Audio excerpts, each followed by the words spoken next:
The smell of burnt coffee hit me before I even realized the pot was dry.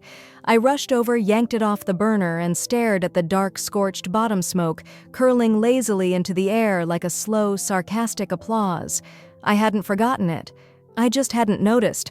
That's worse, I think. Forgetting is human. Not noticing means you're drifting. Maple Song mornings usually had a rhythm. The bell over the cafe door would jingle around 7:05 when Mr. Martin came in for his black drip and lemon muffin. By 7:20, Gwen would be humming something soft as she wiped down the pastry case, but today it was past 7:40 and the door stayed quiet. The cafe sat still heavy with late winter light and the scent of char.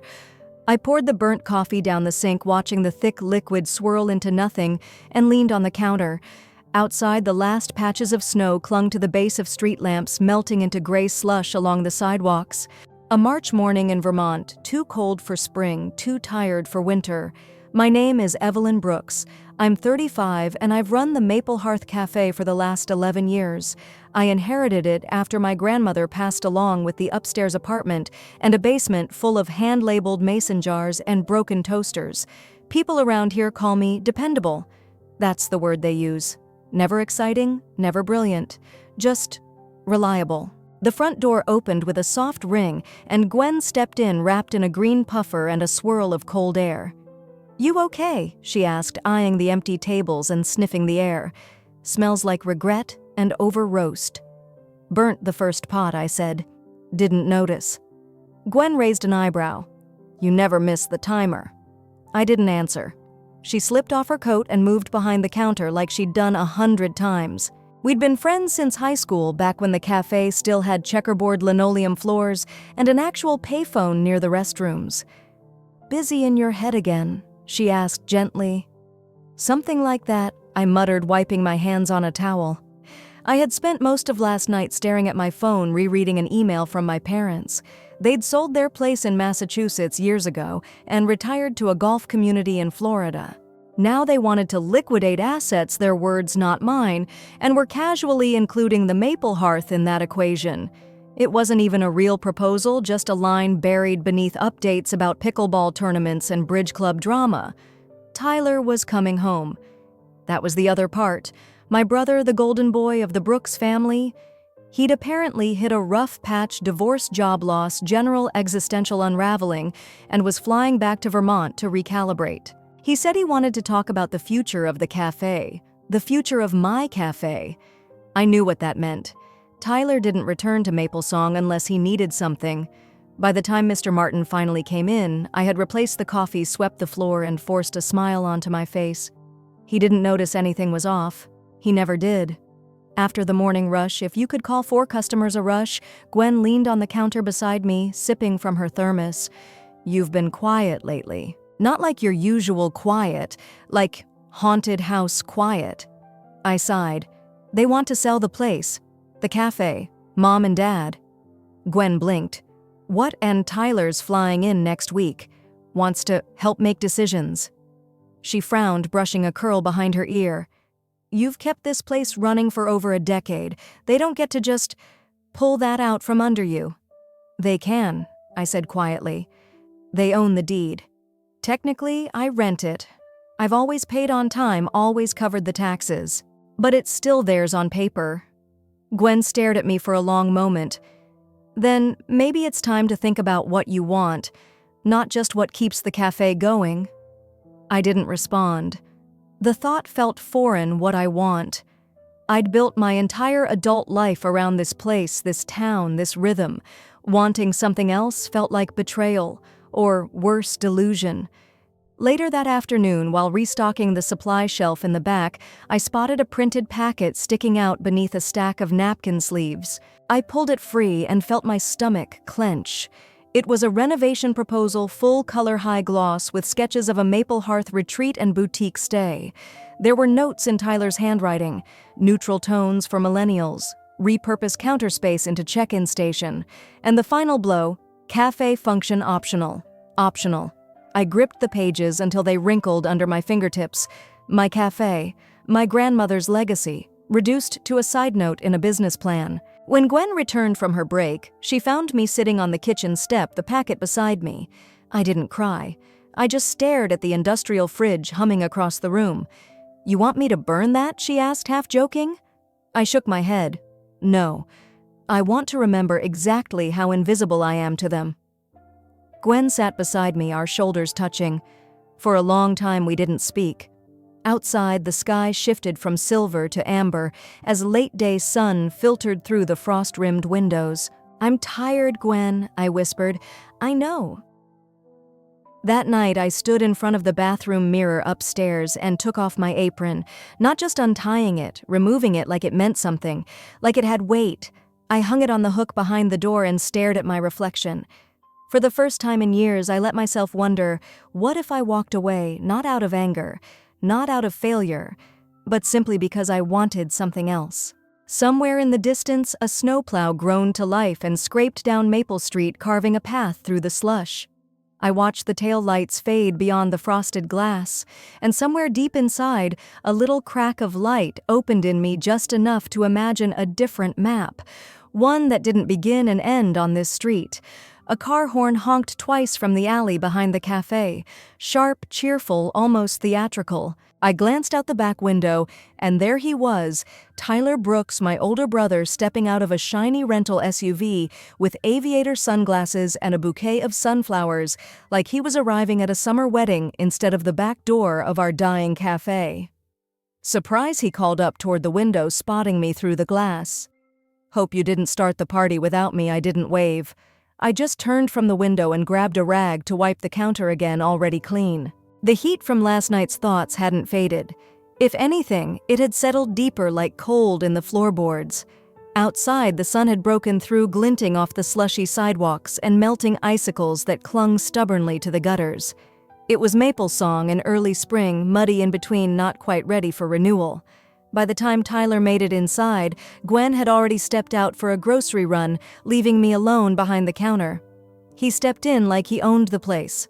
Same familiar cologne, same too bright grin, same disarming energy that always made people say things like, "Your brother's got charisma." Tyler Brooks, the man who never stayed long but always left a mark. He dropped the bouquet on the counter. "For you." The town's best barista/businesswoman. Thought these might brighten up the place. "I make drip coffee and heat muffins," I said flatly. He smirked. "Still underselling yourself, huh?" I didn't respond. I took the flowers, walked them to the sink, and found a mason jar to place them in.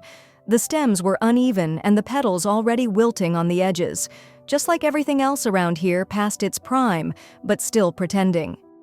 He perched on a stool, elbows on the counter, like he had all the time in the world.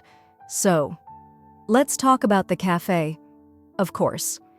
I leaned against the far end of the counter, arms crossed. "Did you come to visit, or did you come to rebrand my life?"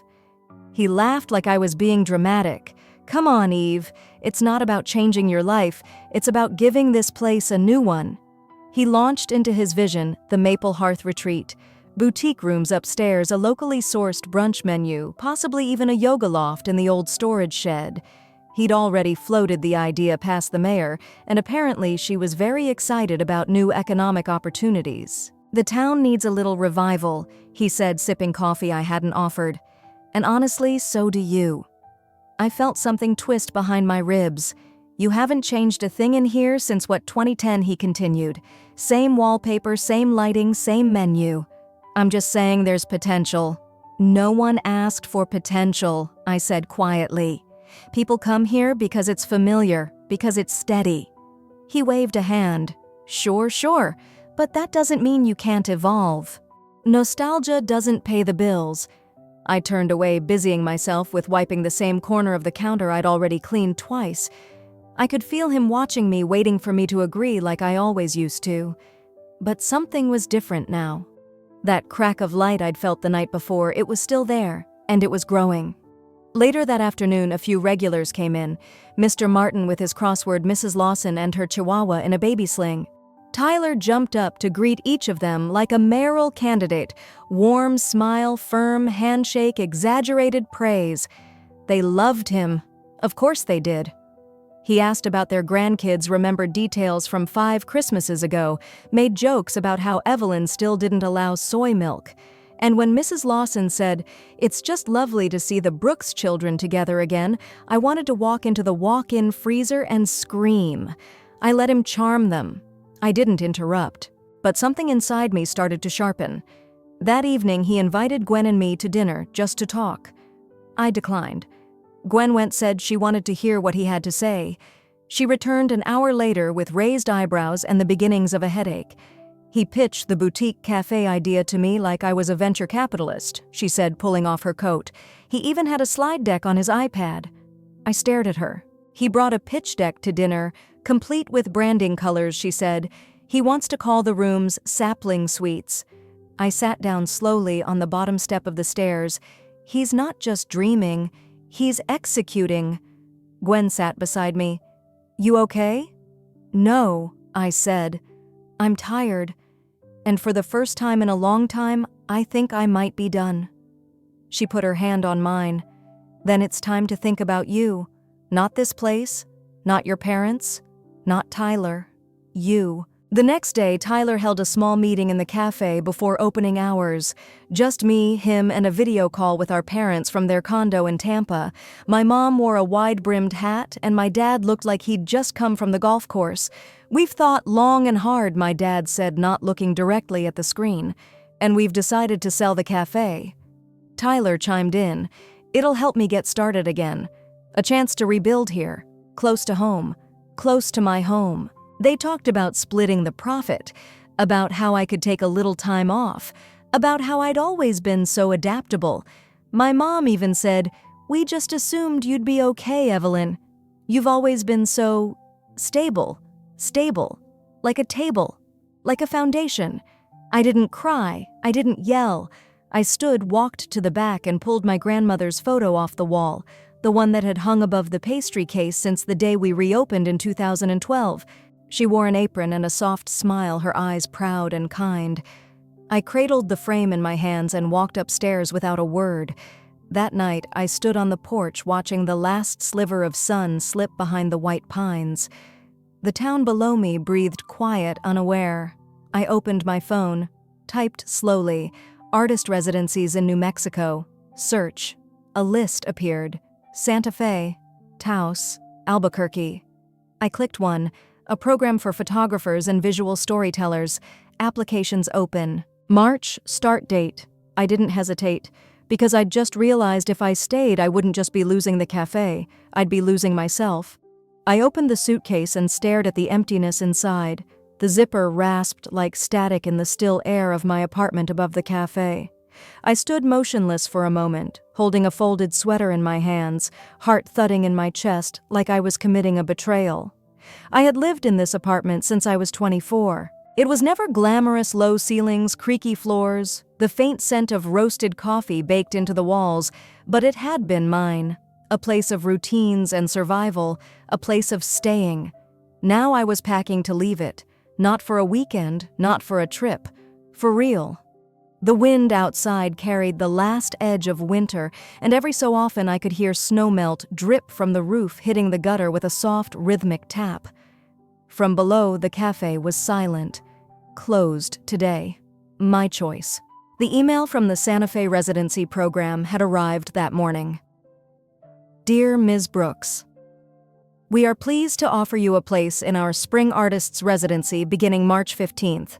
We found your photo portfolio deeply moving, quiet, evocative, and full of restraint.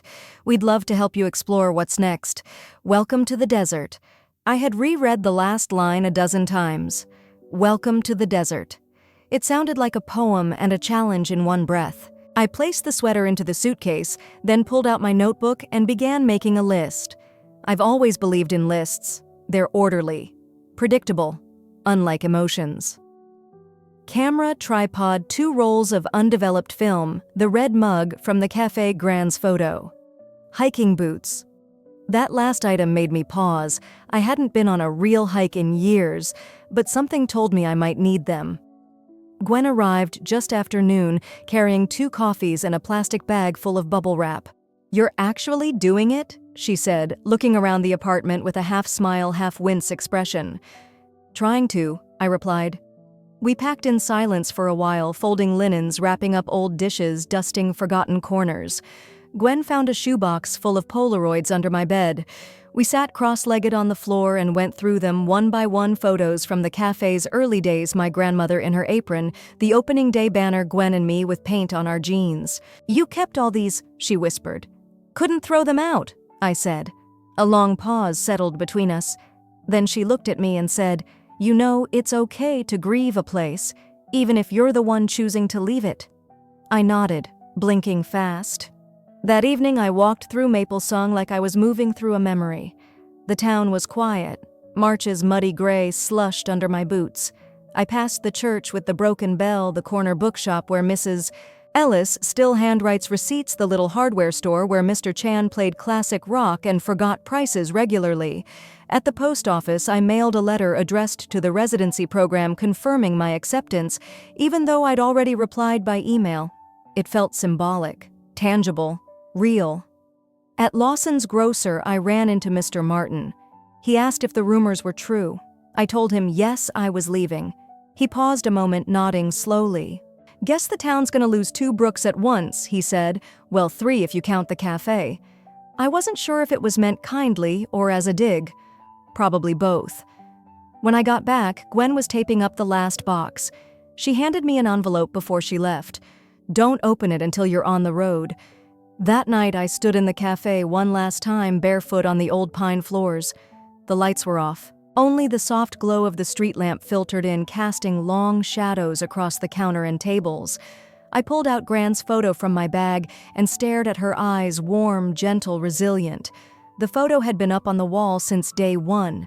Now it was going with me. I whispered, "Thanks for holding me here as long as you did." Then I turned, walked upstairs, and slept without setting an alarm. The next morning I was zipping up my final bag when my phone buzzed. A message from Tyler. "You're really leaving? No goodbye. Guess you got what you wanted. Hope Santa Fe fixes you." I didn't reply. I didn't feel anger, just clarity. I placed the last bag in the trunk of my car. The whole town seemed to exhale around me as I pulled out of the driveway, tires crunching on the damp gravel. As I reached the edge of town, I looked into the rearview mirror one last time. The Maple Hearth Cafe stood still, quiet in the gray morning light, its windows reflecting sky. I didn't cry. I didn't wave. I just turned up the volume on my old folk playlist and kept driving south. Somewhere outside Albany, I pulled over at a gas station to fill up and stretch my legs. I took Gwen's envelope from the glove box and opened it. Inside was a postcard from years ago, an image of a desert road disappearing into distant red cliffs. On the back, in Gwen's handwriting, "Don't forget you don't owe this town your whole story, just the chapters you already gave it. Go write the rest." I smiled, and I drove on. The road curved west like a ribbon, unspooling toward something nameless. I drove with the windows down and the music low, the wind lifting strands of my hair as the miles slipped beneath the tires. I didn't cry when I left Maple Song. I didn't cheer either. It felt less like an escape and more like exhaling after holding my breath for too long.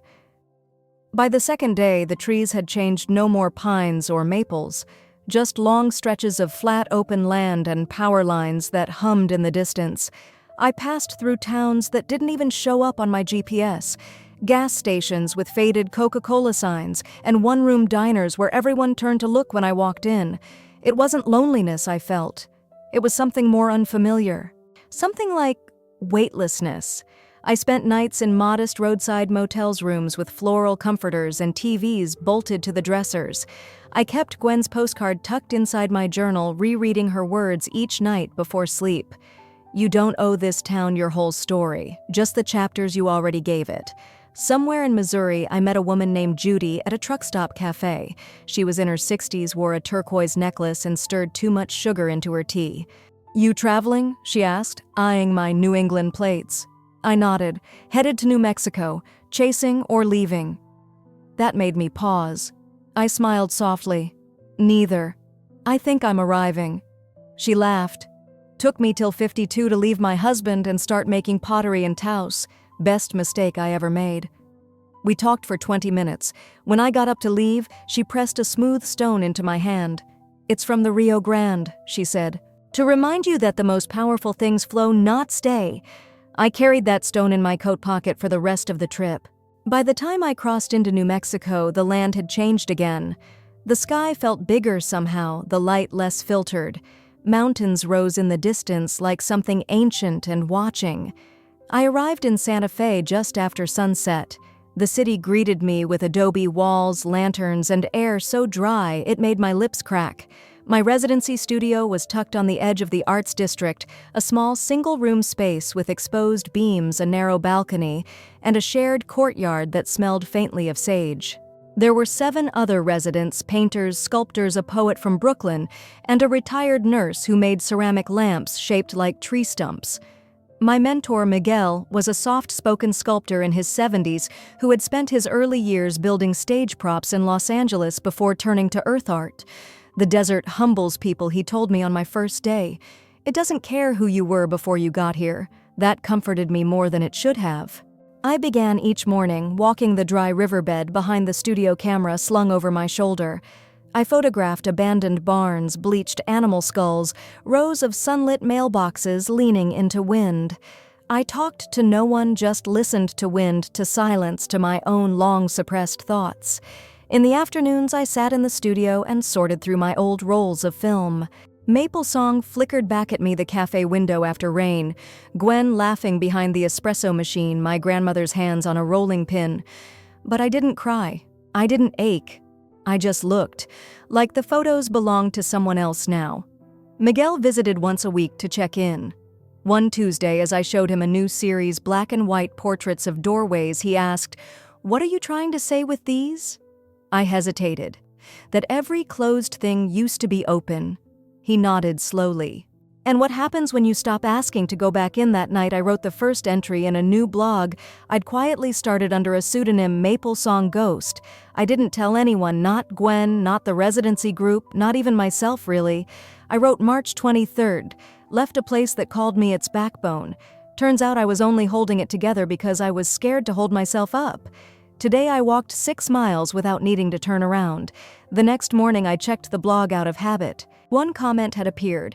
"I thought I was the only one who wanted to leave. Thank you for putting it into words." I stared at the screen for a long time. Then I smiled.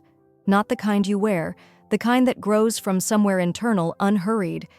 Later that week I took a photo that would become my favorite from the entire residency. A rusted windmill stood in the middle of a pale field, with a child's red tricycle half buried nearby. There was no one else around for miles. I called the piece "Still Turning." In the silence of the high desert, I found room.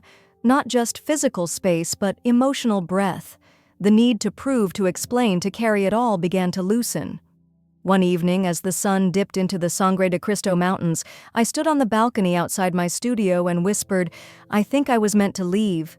Not because Maple Song was broken, but because I couldn't find myself there anymore. It was a warm June evening when the email arrived. I was stringing photographs onto wire for my first gallery night in Santa Fe clothespins, in one hand glass of chilled rosé in the other, when my phone buzzed on the windowsill. From Robert Brooks, subject FYI Café, sold message. "We closed today. Thought you'd want to know. No greeting, no questions. Just a flat fact. The kind that used to make my stomach knot. But now it felt like reading about someone else's news in a local paper, something you acknowledge and fold away." I glanced at the photo. I'd just hung an image I'd taken of a cracked wooden table under a cottonwood tree, sunlight bleeding across its surface. I stepped back, looked at the rest of the display. Each image was quiet, still, empty, but not sad, like spaces that had learned how to breathe on their own. The gallery buzzed with soft voices and sandal-clad visitors. I recognized almost no one. That was part of the magic. These people hadn't known me as the cafe girl or Tyler's sister or the one who stayed behind. To them, I was just Evelyn Brooks, the artist who captured absence like it mattered. A woman in her 50s approached, pausing in front of the image of the vacant porch with a tipped-over rocking chair. "This feels like my old kitchen," she said, not looking at me. "Except," yours has peace in it." I smiled. "Thank you." She nodded and moved on. Later that evening, after the crowd thinned, I stood in the courtyard behind the gallery, hands tucked into the pockets of my linen pants, staring up at the desert stars. Miguel appeared beside me, silent for a moment before speaking. "Some people think letting go means forgetting," he said, "but sometimes it's remembering differently." I turned toward him. "They sold the café." He didn't ask who they were. He simply nodded once. "And how do you feel?" I thought about it. "I feel lighter. Not proud, not relieved, just unburdened." He tilted his head thoughtfully. "That's a beginning, you know." 2 days later, Gwen's care package arrived in the mail, a packet of Vermont maple candies, a Polaroid of the old cafe with RIP Maple Hearth scrawled on the back, and a note, "You didn't just keep the lights on, you were the light." I sat on the studio floor, turning the photo over in my hands. The windows in the image were dusty, the sign above the door slightly tilted, and yet it still looked warm, like it had meant something to someone, like it had meant something to me. I didn't cry. Instead, I wrote the final post for Maple Song Ghost, June 17th. "The cafe is gone, the town is still there. My brother, probably still pitching business plans, but me, I'm somewhere else now. Not better, just true.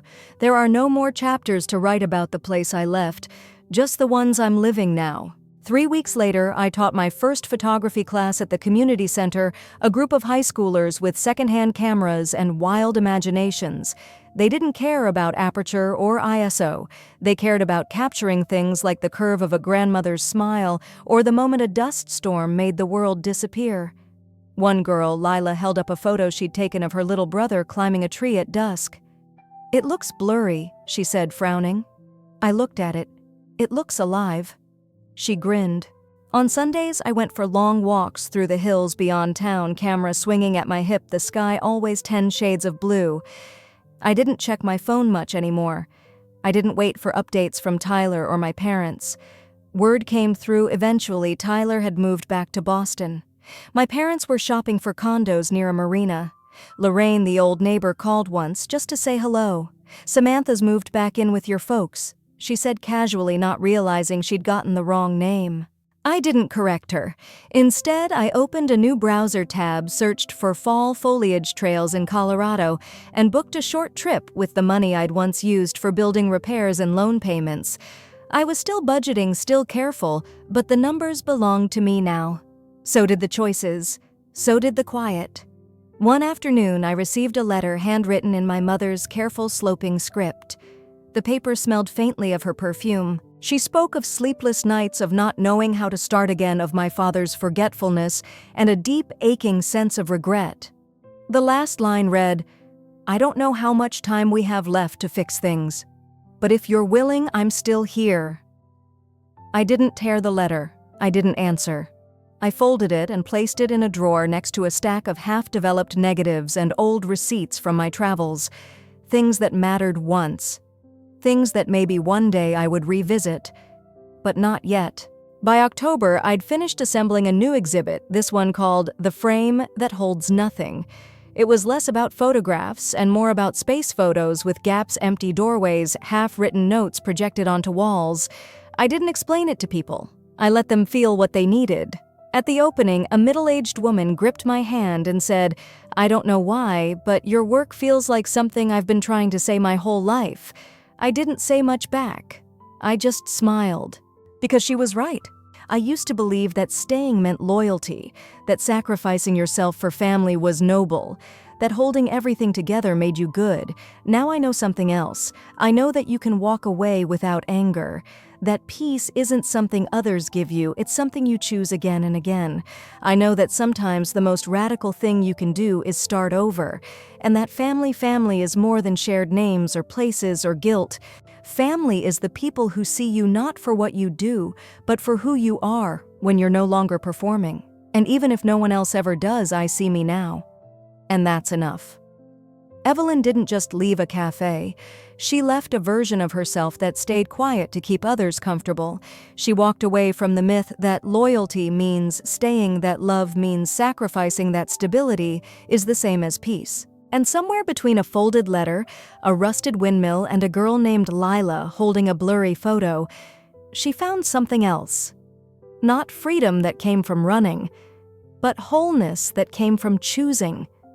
Have you ever carried a place of family or a role long after it stopped carrying you? Have you ever stepped away not out of anger but out of clarity? Tell us in the comments, because your voice, your turning point might be the compass someone else is quietly reaching for. And if Evelyn's story whispered something true to a place inside you that you thought no one else saw, follow this channel. We're not here for the perfect endings. We're here for the quiet revolutions, for the stories that say you are allowed to begin again. Even if it's far from home, even if no one claps, even if the only person who finally sees you is you. You matter here. And your beginning. It's still waiting.